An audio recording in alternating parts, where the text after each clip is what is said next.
Dua mantan presiden yang masing-masing memimpin selama 10 tahun. Prabowo mengajak mereka dalam berbagai agenda penting, menunjukkan bahwa negara ini butuh kepemimpinan yang berkesinambungan, bukan dendam kesumat atau ambisi pribadi. Tapi ada satu nama yang absen, Megawati Soekarno Putri. Kenapa Megawati tidak masuk? Karena dia memilih berada di luar lingkaran kebangsaan ini. Dia memilih menjadi pembangkang. Sejak awal, Megawati tak mau bertemu Prabowo. Yang udah klik like, gua respect banget. Apalagi udah subscribe. Yang belum, mandi lumpur. Prabowo buktikan Indonesia tanpa Megawati. Di sini ada tertulis di thumbnail teman-teman ya. Prabowo melawan Megawati, tanda seru, buktikan Indonesia tanpa dia akan jauh lebih berdaulat. Nah oke teman-teman ya, mungkin ini ulasannya akan sangat menarik sekali ya ketika kita itu nanti mendengarkannya bersama-sama. Oke, langsung saja kita simak videonya bersama-sama. Prabowo hormat, tapi nggak butuh Megawati. Presiden Prabowo Subianto mulai membangun era baru Indonesia tanpa harus tunduk pada politik dinasti. PDIP dan Megawati yang dulu mengendalikan negeri ini kini tak lagi berdaya. Lihatlah, Indonesia sedang menuju era baru. Presiden Prabowo Subianto memulai sesuatu yang tak pernah ada sebelumnya. Presidential Club.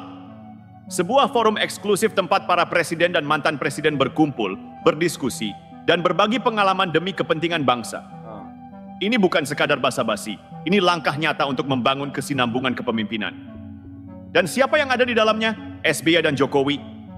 Dua mantan presiden yang masing-masing memimpin selama 10 tahun.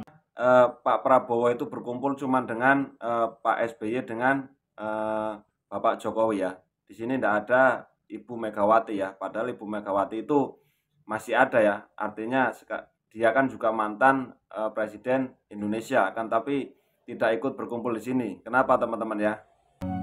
Prabowo mengajak mereka dalam berbagai agenda penting, menunjukkan bahwa negara ini butuh kepemimpinan yang berkesinambungan, bukan dendam kesumat atau ambisi pribadi. Tapi ada satu nama yang absen, Megawati Soekarno Putri. Oh, absen. Kenapa Megawati tidak masuk? Karena dia memilih berada di luar lingkaran kebangsaan ini. Ini jawabannya. Dia memilih menjadi pembangkang. Sejak awal, Megawati tak mau bertemu Prabowo. Ini bukan sekadar soal presidential club, ini soal mentalitas politik yang masih terjebak di masa lalu. Megawati masih menyimpan luka lama. Luka yang sebenarnya dibuatnya sendiri. Pilpres 2004, dia kalah dari SBY. Waktu itu, dia marah besar, merasa dikhianati. Padahal yang memilih SBY adalah rakyat. Itu demokrasi. Tapi Megawati tak bisa menerima kenyataan. Sampai sekarang masih mendendam. Mantap kata-katanya. Pilpres 2024. Dia merasa Jokowi berkhianat karena tak mendukung Ganjar Pranowo, capres dari PDIP. Padahal Jokowi sudah memberikan sinyal sejak awal bahwa Prabowo adalah pilihan terbaik untuk meneruskan kepemimpinan. Lalu Megawati apa? Marah-marah, merajuk, ngambek. Politik anak kecil. Sekarang, dia semakin terang-terangan berseberangan dengan pemerintahan Prabowo. Bahkan, ketika Sekjen PDIP Hasto Kristianto ditetapkan sebagai tersangka oleh KPK, Megawati berteriak, kriminalisasi. Tunggu dulu. Kriminalisasi. Jangan main drama. Ini bukan zaman Orde Lama di mana hukum bisa dipermainkan. Kalau Hasto bersih, hadapi proses hukum dengan kepala tegak. Tapi kalau bersalah... Betul teman-teman ya. Kalau memang Pak Hasto itu memang dikriminalisasi, seharusnya mampu menunjukkan ya bukti-bukti kalau seandainya Pak Hasto itu memang tidak bersalah. Akan tapi kalau seandainya ada bukti Pak Hasto itu salah, ya nggak mau ya bagaimana, hukum harus tetap berjalan karena kita itu negara hukum teman-teman ya. Nggak pandang bulu siapapun itu pelakunya, siapapun yang salah harus mendapatkan ganjarannya dan harus dihukum. Oke teman-teman, kita lanjut ya. Ya tanggung jawab. Jangan berlindung di balik dalih kriminalisasi politik. Sementara Megawati masih sibuk menyebar narasi korban, Prabowo maju terus. Dia tak mau terjebak dalam politik dendam atau masa lalu yang suram. Dalam Kongres ke-6 Partai Demokrat, Prabowo dengan tegas mengatakan bahwa dia belajar dari pengalaman SBY dan Jokowi. 2 dekade kepemimpinan. Hanya orang bodoh yang tidak mau belajar dari 20 tahun pengalaman itu. Dan ini bukan sekadar basa-basi. Prabowo memanggil langsung SBY dan Jokowi meminta masukan. Ini bukan soal cawe-cawe. Ini soal kepemimpinan yang matang. Saya datang ke Pak SBY minta masukan. Pak SBY, Bapak nggak pernah titip-titip apapun ke saya kan? Itu kata Prabowo. 2 mantan presiden yang berpengalaman, berkontribusi untuk pemerintahan yang baru. Sementara Megawati? Jadi Pak Prabowo itu ingin belajar ya dari Pak SBY dan Bapak Jokowi.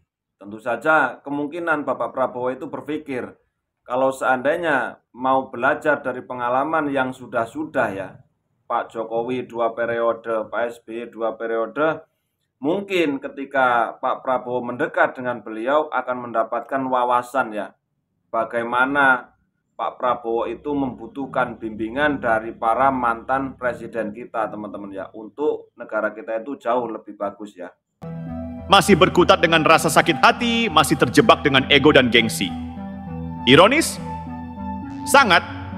Presidential Club adalah gagasan besar. Sebuah langkah maju. Tapi Megawati malah memilih jadi penghalang. Sementara yang lain membangun bangsa, dia masih sibuk dengan dendam politik. Ini bukan lagi soal partai, ini soal kepentingan negara. Prabowo sudah membuka jalan, Jokowi dan SBY sudah berada di dalamnya. Tapi Megawati masih memilih menjadi pembangkang negeri ini. Sekarang pertanyaannya, apakah kita akan terus membiarkan politik balas dendam dan drama pribadi menghambat kemajuan Indonesia? Atau kita akan berdiri di belakang kepemimpinan yang fokus pada masa depan? Kepentingan kita itu kan kepentingan kenegaraan, kepentingan bernegara. Jangan kita itu berpolitik, siapapun itu berpolitik hanya demi masa depan dirinya, masa depan partainya, masa depan keluarganya. Ya kalau kita seperti itu cara berpikirnya ya bahaya teman-teman ya. Oke ya, kita lanjut nonton videonya kembali karena ini cukup seru ya pembahasannya ya.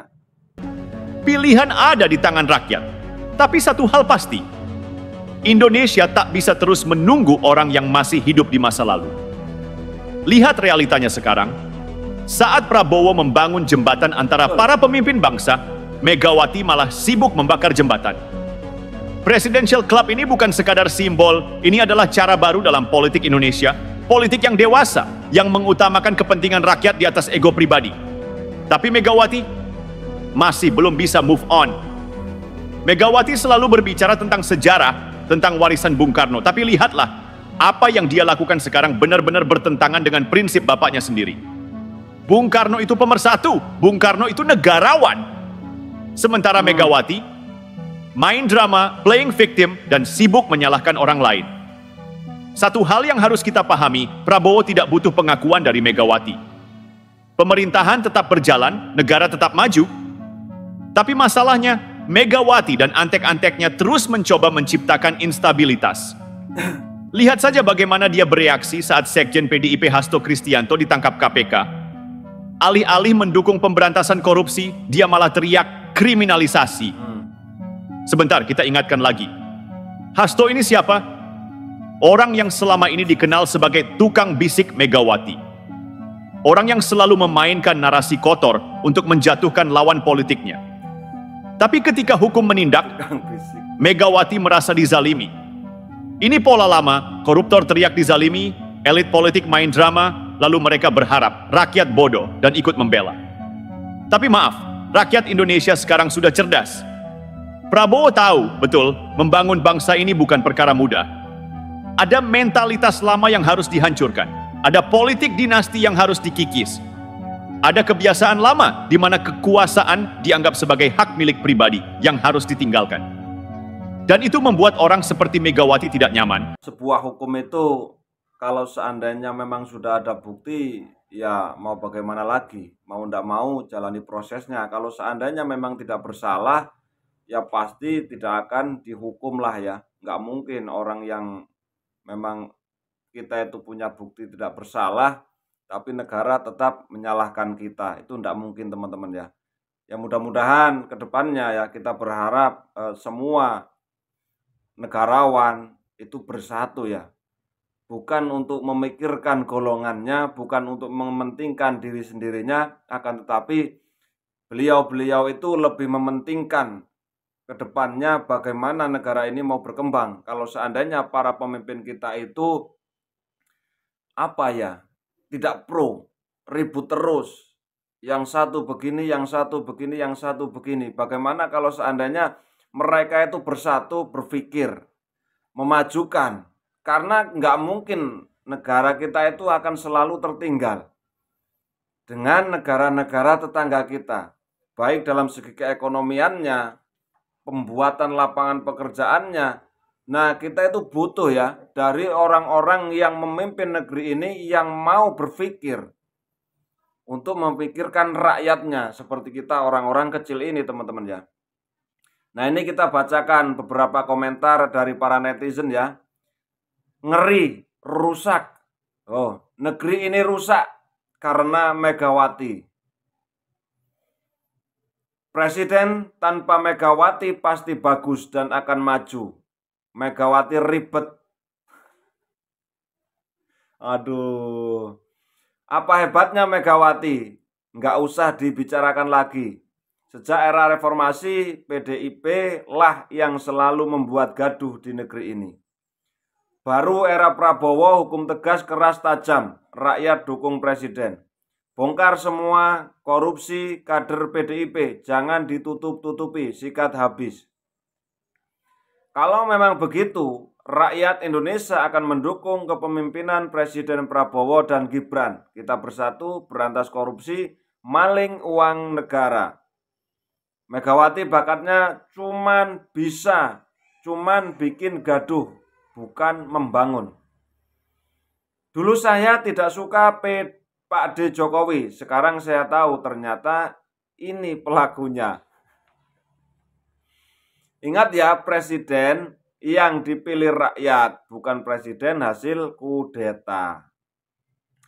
Pak Prabowo, Mas Gibran, Pak Jokowi, Pak SBY, dan semua elemen bangsa yang menginginkan Indonesia maju, zaman keemasan, ayo maju terus.